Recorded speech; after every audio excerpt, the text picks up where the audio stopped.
In this Pathfinder Wrath of the Righteous Through the Ashes DLC overview impressions, we're going to discuss the new features and mechanics of this expansion. Pathfinder Wrath of the Righteous is an isometric and fantasy CRPG which is inspired by the Pathfinder 1st Edition ruleset of the same name. So far, developer Owlcat Games has released a season pass comprised of the first story campaign known as The Inevitable Excess, Through the Ashes, and an upcoming third DLC, which features a roguelike mode that synergizes with the base game. You can also check out our Pathfinder Wrath of the Righteous review if you want to know more about the main game. Ever since Pathfinder Wrath of the Righteous's launch last September, Owlcat Games has been working on releasing consistent updates to fix bugs, developing it for consoles, and sharing additional lore on races such as the Asimar and Tieflings. The main campaign alone is a monumental achievement because the storytelling is intriguing and all throughout the players have agency in terms of steering the direction of the entire party. In Through the Ashes, you'll notice nuances as well as familiar creatures that grace the land of Golarion as a result of the demonic invasion. This is the second story expansion, so you can expect to see Pathfinder painted in a different yet nostalgic light. The ultimate goal is to reach the Defender's Heart Tavern to join the crusade against these demons. There are no new classes for you to experiment with, nor are there updates on the crusade mode, but it does provide a less hectic pace and linear experience that's worth trying out, especially if you're a fan of Pathfinder Wrath of the Righteous. Let's first talk about the DLC's campaign. The events in Through the Ashes take place at the same time as the base game. This means that the story starts in Canabras, as the demons have started to invade the city. Unlike the main campaign, you play as one of the ordinary citizens without any mythic abilities. What's interesting in this iteration of Pathfinder is you're not the hero per se. You build your character from the ground up without the expectation that you'll eventually save the world of Golarion. You then interact with common folk to get to know them better and to establish relationships, or to raise your guard against some of them. In this DLC, you're able to walk in their shoes and understand their perspective, which is fascinating. From the game's menu, you have the option to immediately begin a playthrough of Through the Ashes, even if you haven't played or finished the main story. It's a beautiful touch for those who are already familiar with Wrath of the Righteous in the sense that, comparatively, this DLC is more straightforward than the base game because the focus is on the choices you make, as well as your interaction with the environment rather than amassing immense power to become godlike. Choosing to play Through the Ashes first will still result in selecting a pre-generated character or customizing your very own. As mentioned earlier, there are no new classes nor subclasses, but this isn't an issue at all given that there are 25 classes and more than 5 archetypes of each. This is a huge number, especially since multi-classing is an option in Wrath of the Righteous. However, it's worth noting that the DLC's tutorials are truncated. Similar to Solast's Lost Valley DLC, you won't be introduced to the intricacies of Pathfinder's combat mechanics, which would be difficult if you haven't had prior experience with this rule set. As such, I highly recommend that new players experience a couple of hours of the main story first before trying Through the Ashes. This should grant sufficient guidance to tackle encounters in the DLC. Next, the expansion's campaign is linear, which means that you won't be choosing the areas you'll be visiting via an overworld map, so there's no crusade mode either. When you finish a set of objectives in a certain location, you'll move on to the next. This isn't jarring in any way, although it's a major departure from the exploration structure of the base game. It definitely simplifies the story's flow so you can focus on the other features of the DLC instead. Right from the get-go, when you meet your character in a dark and dilapidated theater, you'll notice an air of nostalgia as your surroundings are brimming with ramshackled walls of despair together with victims lying on the floor. They've unfortunately met their demise at the hands of the demon worshippers who seek to eradicate humanity. Thankfully, you're one of the lucky ones who have managed to survive. The environment in Through the Ashes is similar to the ones we see in the main campaign, which is pretty cool given how polished the textures and overall designs are. You'll also come across familiar enemies such as cultists, shearers, and dretch to name a few. The strength of this DLC is the dialogue and the choices you make because the latter determines who you'll form alliances with, save, and even turn your back on. The writing continues to be superb and enticing, but it's not that intricate. And the reason for this is probably the shorter campaign length at around 7 to 10 hours depending on the difficulty. Through the Ashes revolves around choosing your own adventure in the sense that it values and supports your decisions, from having a say in how you wish to proceed in missions to deciding the best ways to divert cultists' attention.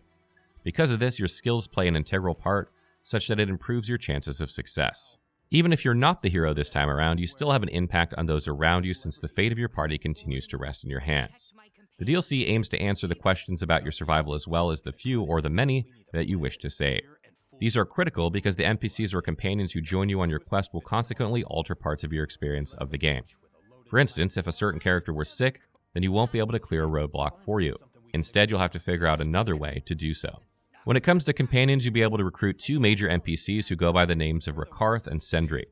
Rakarth is a tiefling rogue who vigilantly believes that banding together with the right people will help him immediately reach the Defender's Heart. As such, he's somewhat brash and resistant to helping others since it further delays the journey. Sendry, on the other hand, is the opposite. He's a gnome sorcerer who is bubbly and eager to assist individuals with their plight, even if you occasionally have to stop what you originally intended to do. Moreover, you'll have the chance to add 3 more characters to complete your party of 6 when you meet Venrad in the Catacombs. Here you'll choose between creating custom ones from scratch or taking pre-generated teammates with the following classes: Cleric, Fighter, and Slayer. It's usually better to pick set characters if you're still learning the ropes of Pathfinder, since their respective ability and skill points, as well as feats, have all been carefully selected, unless you want to play the other available classes. In addition to these companions, you'll be in the company of NPCs who will do the heavy lifting, literally in some cases, when it comes to exploring caverns, for example. But you have to be wary of whatever trap you're possibly sending them into, because they can fall ill and catch disease. A disease is comprised of several stages, with stage 1 indicating that a character has been infected. This can progress to stage 2, 3, and 4, the latter of which causes death. Hitting stage 2 will prevent the NPC from helping you in any way, whereas if they reach stage 3, they must receive urgent healing using a scroll of removed disease or potion of restoration. Given how scant these resources are, you'll have to take chances by fighting enemies who may possess such loot. What's more is every time you rest, these diseases will all progress to the next stage, so you also have to manage your party's health. Rest too much, and you may end up killing some of your people. The Through the Ashes DLC highlights the importance of interacting with the environment and the objects around you. For instance, you can push a closet to trample enemies you would have otherwise fought. You can also pour a barrel of oil on the ground in order to reduce their movement speed and trap them into taking attacks of opportunity.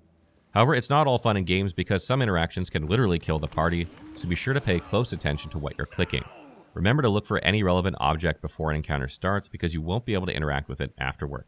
You'll also be able to grab ropes and tools, which will help you traverse high cliffs and walls while breaking down roadblocks by yourself, respectively. But these are scarce together with food that can be cooked in the camp with HP potions. Furthermore, you'll be solving several puzzles to move forward in the narrative. It's a fun and satisfying aspect of the game rather than focusing solely on tough combat to get by. Unlike the main campaign, you won't gain as much XP in encounters, so slaughtering enemies won't necessarily level up your party any faster. Instead, reaching milestones, discovering a different location by choosing your own adventure, and solving puzzles will reward you with just as much. So try your best to look for alternatives rather than rushing blindly into combat. But of course, when there's no other way and pesky enemies are blocking your path to acquire loot, then it's best to fight them to the death.